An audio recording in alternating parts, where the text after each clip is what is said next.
Good morning, West End. Good morning, Greenpoint. We are mixing it up today. And I would say that the theme of today's text, at least for today, because today I am the preacher, is mix it up at dinner. Jesus suggests not to invite your friends to a party. Do you think he means that literally? Probably. Maybe. I'm not entirely sure. But I think the gist of what he's talking about when he says, don't invite your friends or your family or the rich people so that you can be repaid, but invite the folks who you wouldn't normally invite who can't repay you, is to mix it up. And that in mixing it up, you will be blessed. That's where the blessing lies. Not in a quid pro quo situation. That in fact it's the quid pro nothing situation in which you surprisingly find yourself blessed. Now, our congregations have had a relationship for over 15 years. And I'm sure that some of you have heard me tell this story, but I'm going to tell it again because it really deserves to be told. I was called to the Greenpoint Reformed Church in 2003, and the congregation had 8 members. And I will lovingly say half of us were crazy and the other half were mentally ill. There was absolutely no reason why the Classis of Brooklyn had allowed us to stay around as long as we had, except I have later learned, my hunch is, that disbanding the congregation and selling the building looked like more effort than what the building would have been worth during the 1980s and 90s. And so, like many of us in church, the things that look too big and daunting, we just didn't look at. And so the Classis of Brooklyn didn't really look too closely at what was going on at the Greenpoint Reformed Church. And that is exactly how the congregation came to call an out lesbian as their pastor. No one was really looking too closely. They needed a pastor. I needed a congregation. We were both desperate. And so when a friend suggested that I go and speak with one of the elders from the congregation, I joyfully did.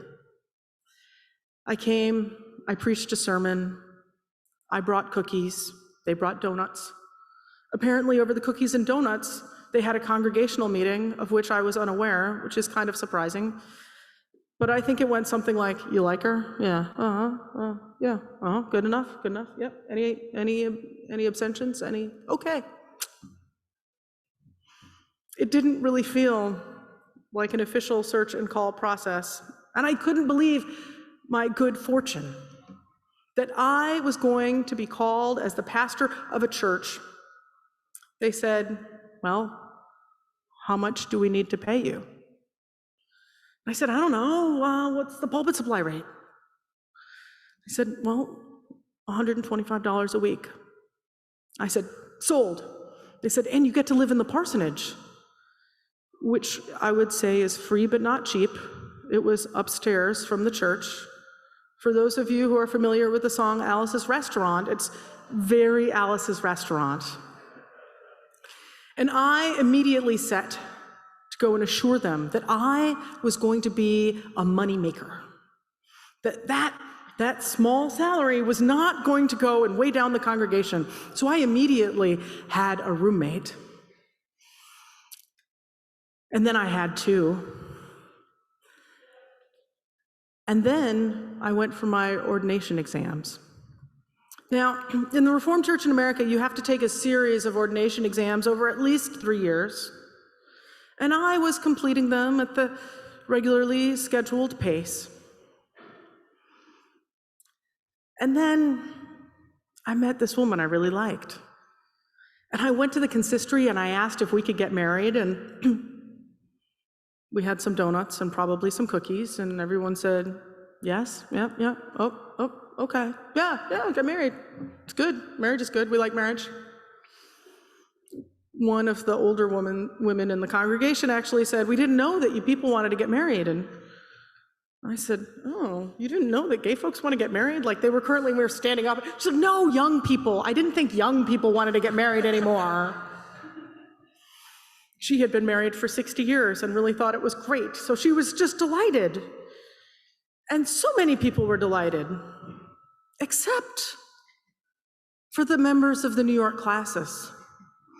Now, my ordination exams were in the New York classes because I was a member at Middle Collegiate Church. I served as a deacon. That's how actually I came to know many of the members of the consistory here at West End. The classes and then the denomination, because, well, I come from Reformed Church royalty. The big banquet feast. My father was the president of the seminary, which did not help in my situation whatsoever, because he officiated at our wedding, and then that set off the whole denomination, which then set off the whole classes.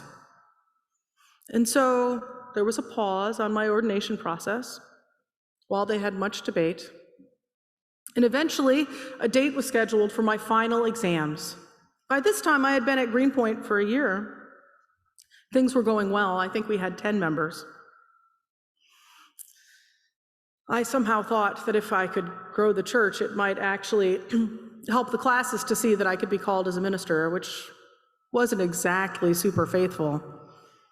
You can't really justify your own being by the number of people who come to your church or not. But I went to my exams, and I took the exams. And eventually they took a vote.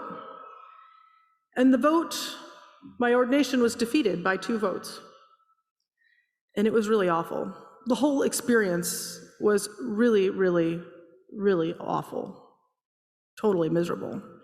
And then on Sunday, I had to go to my congregation and explain this to them in a way that would both keep them somewhat connected to the Reformed Church in America, because I actually love the denomination of my birth, while simultaneously not getting them too upset that they just leave.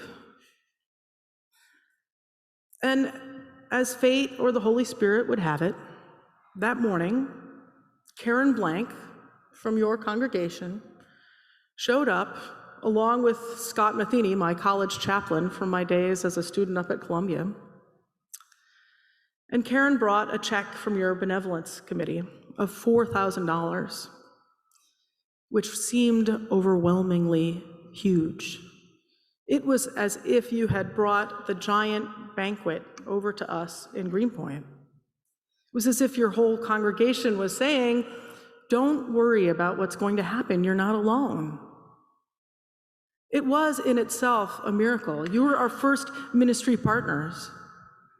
Over the years when things would get difficult, and there were many, many difficult times when I wasn't sure if things were going to work or not, I would hear from someone at West End Collegiate.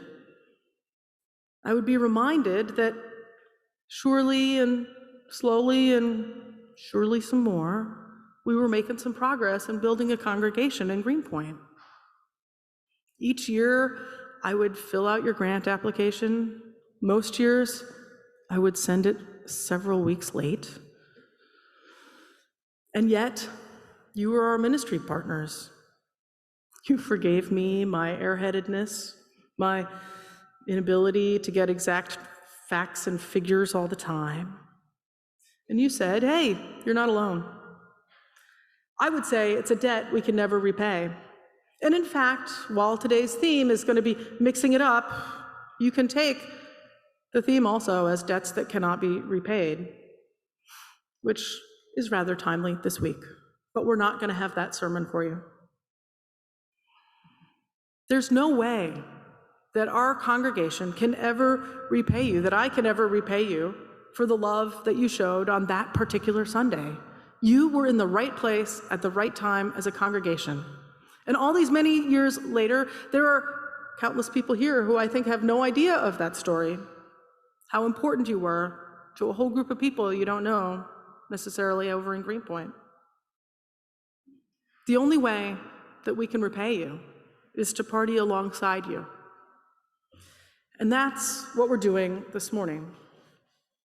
Your pastor, my friend Will Kritzman, needs a Sabbath. In fact, I think Bridget probably needs a Sabbath too, and your musicians need a Sabbath. It's the last Sunday of August.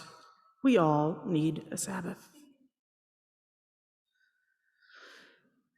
So when Will asked if I could preach, I said, sure. And I think at some point he said, hey, do you have any musicians you might be able to send over too? And so we said, well, why don't we just send the congregation? And so some of us are here and some of us are online and some of us are probably wondering where we are. And that's going to be okay too. But we really try to live out the words of the UCC communion liturgy that say that we live into the vision of the day when sharing by all means scarcity for none. So today we're holding a party. We're mixing it up. I'm kind of excited that my people get to go to a church now that has Tiffany windows. Look, really fancy windows. Our musicians were eyeing your timpanis. Lucky for you, the psalm talks about following the commandments. They'll still be your timpanis next week, but they're really great timpanis. Also lucky for you, we don't have space for timpanis. It's a musician joke. They really like music. And it feels really great to share our musicians with you all and to have you all get to meet one another. As I was coming in, I saw Priscilla, and I rather loudly and boisterously, I'm sure it went all over the live stream feed, said, oh, Priscilla, guess what? My son's going to be so excited. We were watching SVU, and you were on. And I said to my son, I know that woman. She goes to the West End Collegiate Church. John, she's right over there, a real live movie star from your favorite show.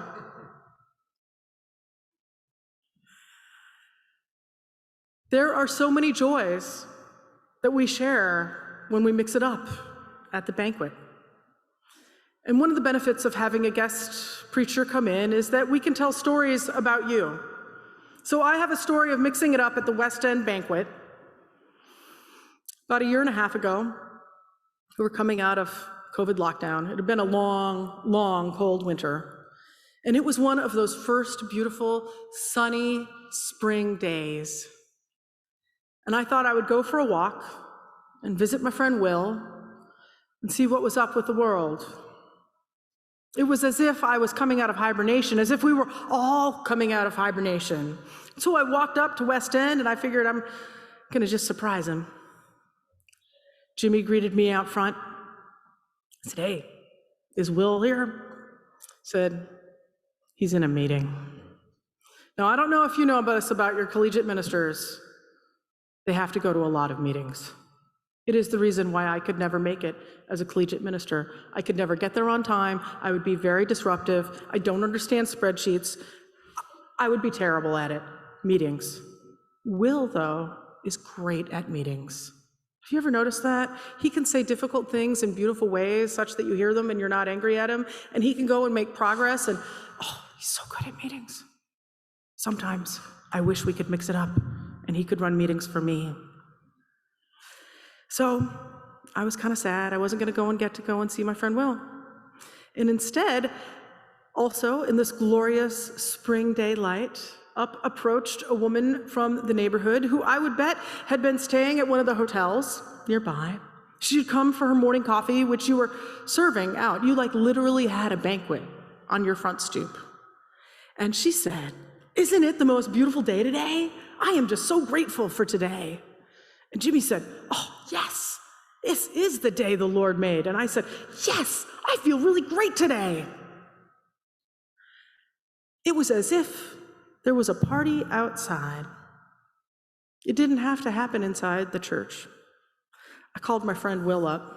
I said, I'm really sorry you had to have that meeting because we had some seriously fun ministry out on your front stoop. And I think that maybe you might need to cancel a couple today so that you too can go out and have some fun on the stoop with the people you might not imagine being ministered to you. Because that day I left feeling so seen, so seen and alive and human, both by Jimmy and by this unnamed woman, her deep sense of gratitude for a cup of coffee. And I literally said, "You guys are ministers of the Lord." And she said, "Yes, we are." It was a mixed up kind of day. The kind of day that you didn't necessarily know you needed, but boy, did my soul need it. Right here in front of the West End Collegiate Church. So today I would encourage us all to throw parties and to attend parties, to mix it up, to not worry about where we are in the hierarchy, but to know that the people around us who God puts in our lives will find ways to bless us, especially if we treat the dark and stormy days as if the sunny ones will come, especially if we're able to remember that God is with us in the good times and in the difficult times, that God sends people and congregations to buoy us up and to strengthen us, to encourage us, to provide us with moments of Sabbath. And so it is that I'm really grateful we're able to be here together. I hope that Will is recovering in Sabbath joy. I hope that Bridget enjoys not even having to give the benediction. She was going to do that, but you know what? Stay seated. I got it. And we got it too. Because I know that we're tired and weary after this pandemic, that in the midst of it all, we don't know what the future of our churches are going to be. But I want you to know that if God can take care of the Greenpoint Reformed Church, God can take care of the West End Collegiate Church too. That you're not alone, that you have friends you don't even know you have, and that together we'll celebrate this beautiful banquet that God has placed around us and before us. Amen.